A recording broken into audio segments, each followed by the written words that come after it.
Hello students, in this session we will learn exercise 14.3 question number 1. The following frequency distribution gives the monthly consumption of electricity of 68 consumers of a locality. Find the median, mean and mode of the data and compare them. तो यहाँ हमारे पास जो given data है वो data को लेके हमें median, mean and mode find करना है और बाद में उसको कंपेयर करना है। तो मीडियन फाइंड करने के लिए मैंने यहाँ कॉलम प्रिपेयर करके रखी है।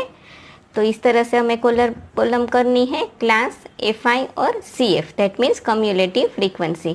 क्लास एंड एफआई जो क्वेश्चन में गिवन है वही हमें यहाँ एज इट इज़ लिख लेनी है और एफआई की कॉलम का टोटल कर लेंगे तो सिग्मा एफआई आ जाएगा 68। नाउ सीएफ हमें किस तरह से फाइंड करना है, तो 4 हमें एज इट इज़ लिखना है।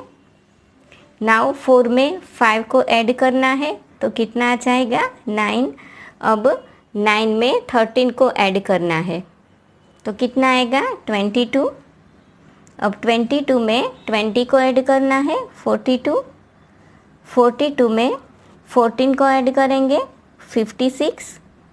56 में 8 को ऐड कर लेंगे 64 एंड 64 में 4 ऐड कर लेंगे तो 68। हर बार हमें चेक करना है कि जो सिग्मा एफ आई आया वही हमारी लास्ट कम्युलेटिव फ्रीक्वेंसी आए, तो दोनों सेम हो तो हमारी जो एफ आई की कॉलम है वो राइट हो गई।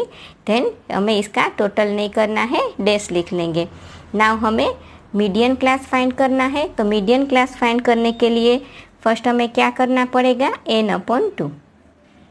नाउ n दैट मीन्स जो हमारी एफ आई है उसका हमने टोटल किया, दैट मीन्स सिग्मा एफ आई है वही हमारा n हो जाएगा। देन n हमारा कितना है 68। सो 68 डिवाइड बाई 2 कर लेंगे तो कितना आ जाएगा 34। नाउ हमें चेक करना है कि 34 सी एफ की कॉलम में कहाँ इंक्लूड होगा, तो 42 में इंक्लूड होगा।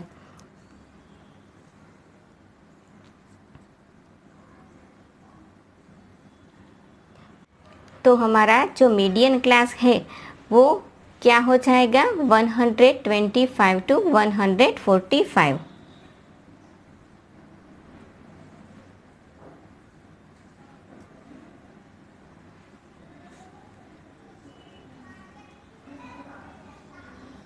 सो lower limit of median class is equal to 125 n/2 हमने फाइंड कर लिया है 34।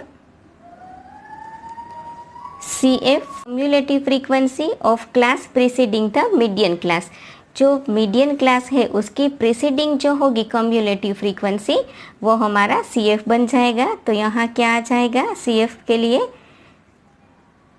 22। F frequency of median class तो वो कितनी है 20 एंड एच, यहाँ से हमें डिफरेंस फाइंड कर लेना है। तो यहाँ हम देखें तो डिफरेंस कितने का है 20 का। नाउ मीडियन फाइंड करने के लिए फॉर्मूला पुट कर लें। Then median is equal to L plus n/2 minus C F upon F multiply by H. Value put कर लेंगे L 125 प्लस n/2 हमारा कितना आया 34 minus C F 22 upon F 20 and multiply by H 20। Now यहाँ से 20 cancel हो जाएगा। Then 125 plus 34 में से 22 को माइनस कर लेंगे तो कितना आ जाएगा 12। नाउ 125 में 12 ऐड कर लेंगे तो कितना आ जाएगा 137। तो ये हमारा मीडियन का आंसर आ गया। नाउ हम मोड फाइंड कर ले। तो मोड फाइंड करने के लिए फर्स्ट हमें क्या फाइंड करना है कि जो एफ आई की कॉलम है उसमें से हमें बिग फ्रीक्वेंसी को फाइंड कर लेना है। तो यहाँ हम देखें तो बिग फ्रीक्वेंसी कौन सी है 20। तो जो बिग फ्रीक्वेंसी वाला जो क्लास होगा वो हमारा मॉडल क्लास बन जाएगा। तो मॉडल क्लास क्या आया 125 to 145। नाउ जो बिग फ्रीक्वेंसी है वो F1 हो जाएगी। F1 के जस्ट बिफोर वाली जो फ्रीक्वेंसी होगी वो F0 एंड F1 के जस्ट आफ्टर वाली जो फ्रीक्वेंसी होगी वो F2। सो F1 20, F0 13, F2 14 और एज हमारा कितना हो जाएगा, यहाँ का जो डिफरेंस है वो। तो यहाँ देखें तो 125 एंड 145, तो डिफरेंस कितने का आया 20 का। नाउ मोड फाइंड करने के लिए हम फॉर्मूला पुट कर लेंगे। Mode is equal to L plus F1 minus F0 upon 2F1 minus F0 minus F2 multiply by H। Value put कर ले, L 125 plus F1 20 minus F0 13 upon 2F1, that means 2 multiply by F1। तो F1 कितना है 20 और 2 का multiply कर लेंगे 40 minus F0 13 minus F2 14 multiply by H की वैल्यू कितनी है 20। 125 एज इट इज़ लिख लेंगे। 20 में से 13 को माइनस कर लेंगे तो कितना आएगा 7 अपॉन 40 में से 13 और 14 दोनों को माइनस करेंगे तो कितना आ जाएगा 13 मल्टीप्लाई बाई 20। 7 और 20 का मल्टीप्लाई कर लेंगे 140 divide by 13। 125 as it is लिखेंगे प्लस 140 को 13 के साथ डिवाइड करेंगे तो अप्रोक्सीमेट वैल्यू आएगी 10.76 और 10.76 को 125 में ऐड कर लेंगे तो हमारे पास मोड का आंसर आ जाएगा 135.76। नाउ हमें मीन को भी फाइंड करना है तो स्टेप डेविएशन मेथड से हम मीन फाइंड कर लेंगे। तो स्टेप डेविएशन मेथड के लिए क्लास एंड FI जो क्वेश्चन में गिवन है वो हमें एज इट इज़ लिख लेना है और FI की कॉलम का टोटल कर लेंगे तो सिग्मा FI हमारे पास कितना आ जाएगा 68। नाउ XI फाइंड करने के लिए हम क्या करेंगे, XI is equal to lower limit plus upper limit divide by 2। तो लोअर लिमिट कितनी है 65 plus upper limit 85 divide by 2, दोनों का टोटल कर लेंगे तो कितना आएगा 150 एंड 150 को 2 से डिवाइड करेंगे तो 75 आ जाएगा।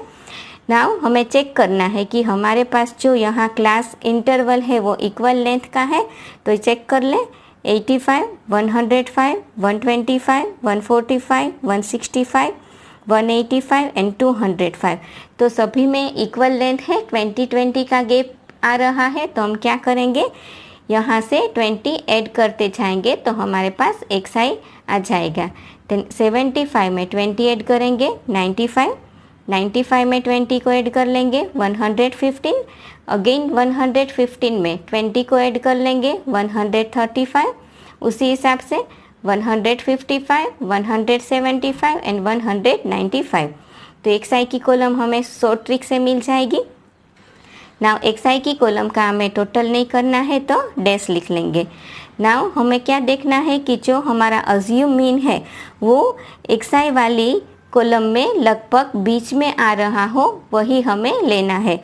तो हम यहाँ से 3 टर्म्स को छोड़ देंगे और यहाँ से भी 3 टर्म्स को छोड़ देंगे तो जो 135 आया वो हम अज्यूम कर ले कि वो हमारा A है।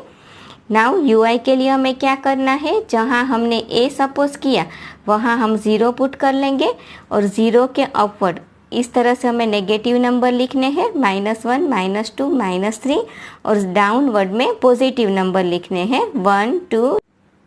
नाउ FI UI के लिए हम FI और UI का मल्टीप्लाई कर लेंगे। 4 और -3 का मल्टीप्लाई करेंगे तो -12, 5 और -2 का मल्टीप्लाई कर लेंगे -10, 13 और -1 का मल्टीप्लाई करेंगे -13, 20 को 0 के साथ मल्टीप्लाई करना है 0, 14 1 ज़ा 14, 8 2 ज़ा 16 एंड 4 3 ज़ा 12। नेगेटिव नंबर का टोटल करेंगे -35, पॉजिटिव नंबर का टोटल कर लेंगे 42। नाउ 42 में से 35 को माइनस कर लेंगे तो सिग्मा FI UI हमारा क्या आया 7।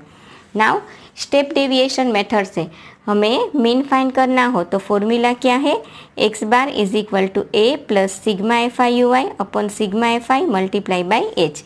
वैल्यू पुट कर लेंगे, ए हमारा क्या है 135 plus sigma F I U I 7 upon sigma F I 68 multiply by H 20। तो यहाँ से हम 4 को कैंसिल कर लेंगे, देन 7 5 35 अपॉन 17। नाउ 35 को 17 के साथ डिवाइड करेंगे तो कितना आएगा, अप्रोक्सीमेट वैल्यू 2.05 एंड 135 में 2.05 ऐड कर लेंगे तो कितना आ जाएगा 135.05। नाउ हमें कंपैरिजन करना है तो हम देखें तो मीडियन का आंसर हमारे पास कितना आया 137, मोड का आंसर क्या आया 135.76 और मीन का आंसर क्या आया 137.05। तो देखें तो सभी की अप्रोक्सीमेट वैल्यू सेम आई। So the 3 measures are approximately the same in the case.